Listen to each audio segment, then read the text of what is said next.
তো সেইখিনিও তাতে কৰিলোঁ, তাতে থাকি দিলোঁ, 5 মাহ আছোঁ। তাৰে মাজত দাদাই আমাক দুটাক এৰি থৈ লাষ্টত মানে আহিব লাগে, তাৰ চাকৰি আছে, মই দায়িত্ব লৈ সেনেকৈ অকলে ৰুমত লাগে মাক ৰাখিছোঁ। আৰু ইয়াতে সি অফিচৰ কাম শেষ কৰি আৰু গুচি যায়। মুঠতে ভাল হ'ব লাগে, কিন্তু লাষ্ট পৰ্যায়ত মানে ডক্তৰে হাত দাঙি দিছে, কৈছে যে নোৱাৰে আৰু অৱস্থা বেয়া।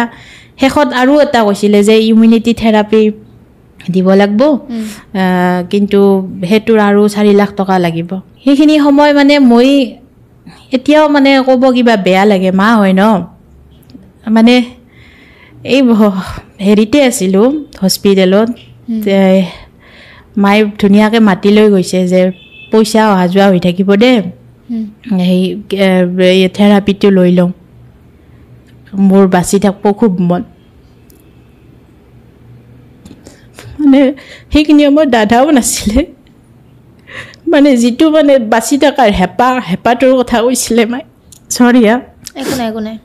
সেইখিনি কথা মানে মোৰ এতিয়াও মানে একদম যেতিয়া অকলশৰে ৰাতি শুই থাকোঁ ন, সেইটো কথা মানে একদম কাণত ভাহি থাকে।